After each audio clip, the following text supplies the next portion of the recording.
What is the best time of the year to visit Thailand?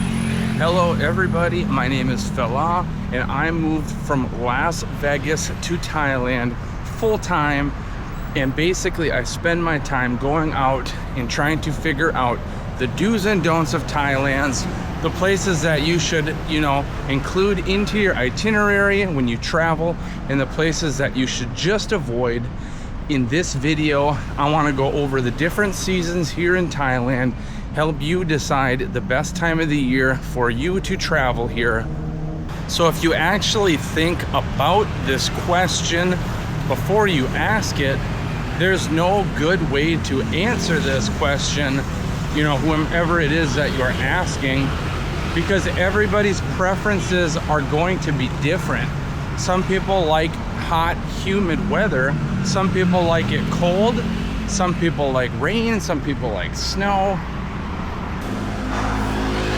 Now, the first part of the year that I want to go over is November, December, January, and February. This is more of a cool season in Thailand, but honestly, I've been here for a while, and this last year has been really strange, where the temperatures in November, December are not a lot different than they have been this April. It just felt like it was a little bit more dry, less humid, and it felt cooler maybe because of that. But last November and December, there was a lot of weather in the 90 degrees on a day-to-day basis. Please excuse the loud traffic. That is kind of an everyday in Bangkok. I walk every day to the gym and sometimes run when I'm not filming, and it's loud. So excuse the noise. Hopefully you can hear me over the traffic. But over the years, usually the average temperature at that time of the year, their cool season, would usually be somewhere in the 80s from what I have seen. And that's what it says on Google. If you look on Google, the average temperature for that time of the year. And this time of the year, that the cool season tends to be the most popular time of the year for tourism. Many people come here for tourism at that time of the year, especially if they're coming from a colder climate like the Midwest of, the United States of America, or other places that are cold on Earth. It's a good time for them to come here and not be exposed to what would be considered extreme heat. So keep in mind, if you come for the cool season, that the prices for places to stay, like short-term rentals, are going to be higher, and it is going to be busier everywhere you go.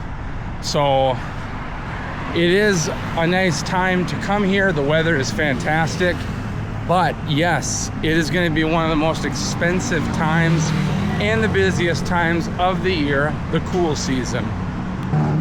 The next season I want to jump into is the hot season.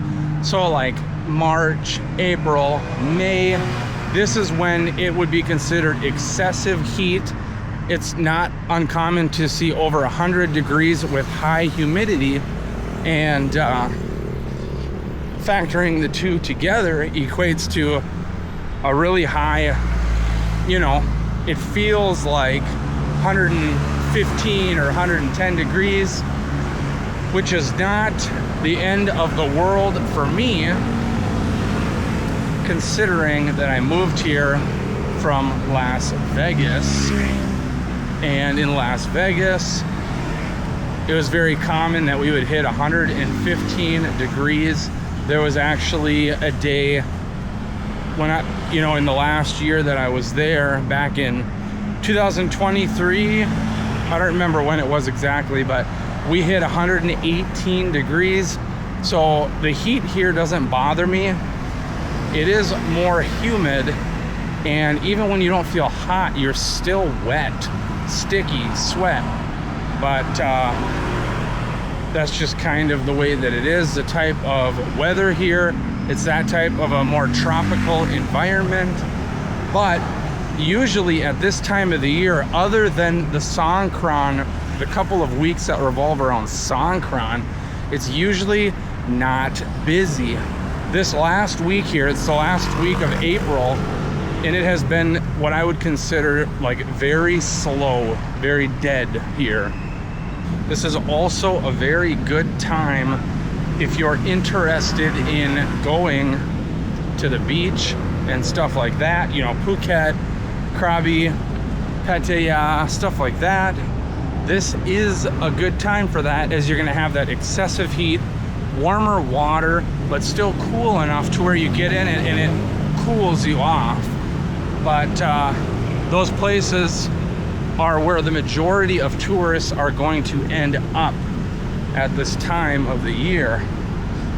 So if you come here for the hot season and that's your plans, it's not going to be all that much slower than, say, in the cool season, because that's where most people end up going during the hot season. But if you like the city life like me, being in Bangkok, it's an awesome time to be in Bangkok during the hot season, because significantly less tourists come here because of the heat.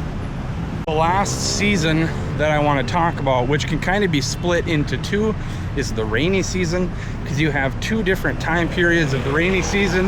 You kind of have the introduction to the season when it's similar to Florida's weather patterns. I lived in Florida for a while, and you'd get these really random like outbursts of rain, and then the sun would come out just like boom, boom, like just switching back and forth like crazy. That's kind of how it has been here the last few days. So we may potentially be going into the beginning of the rainy season soon, but it's hard to tell. I don't watch the weather. I just live my life every day the way that it is, and I just appreciate it the way that it is. But it's kind of felt like the beginning of the rainy season with these really random outbursts of rain every day. But then you get later into the rainy season, like September, October, and whatever, or maybe August and September would be a good example too. August, September, October, when it can rain days on end, and even parts of Thailand experience flooding on a yearly basis. This is probably the least popular time to travel to Thailand. So most of the tourist attractions, or the most popular places to visit in Thailand, happen to be outside. So that is exactly why the rainy season is the least visited time of the year in Thailand. There's something about the rainy season here that it's just peaceful feeling, hanging out inside, editing videos, watching movies, playing video games, and just listening to the rain on the roof. So in time, I've learned to appreciate the season, and it's one of the least busy times in Bangkok because of the rain. And so that's another reason why I enjoy it, because things slow down significantly. It's a good thing that tourism here has picked up in these last couple of years, because all that money is being used for development and you know, to better this place and whatever. But it's gotten to the point where like the local transportation is like outgrown already. There's times in the busy seasons where you want to jump on the SkyTrain, which happens to be right here, and it's so busy that you can't even like squeeze on the train. So you find yourself waiting for the next train to see if it's less busy, and you end up, you know, pushing your way through it anyways. And that is one thing in specific that I like to utilize in my daily routine, is walking, running, and the local transportation systems, you know, like the SkyTrain above me here, and the water taxi, and so on. So yeah, in the tourism seasons, wow, it gets to the point where it's almost unusable and you find yourself driving more. But when it comes down to it, in the end, no matter what time of the year you choose to travel to Bangkok or Thailand or anywhere in Southeast Asia, I think you will have a good time. There's always pros and cons to every season.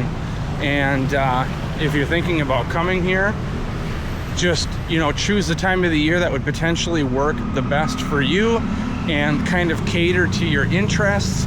Book a flight and get out here, and don't hesitate, don't sleep on it, don't procrastinate.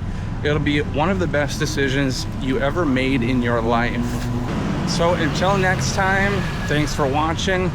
Like, subscribe, and stay in contact and follow me for more updates as I continue to travel Thailand, figure out the do's and don'ts. See ya.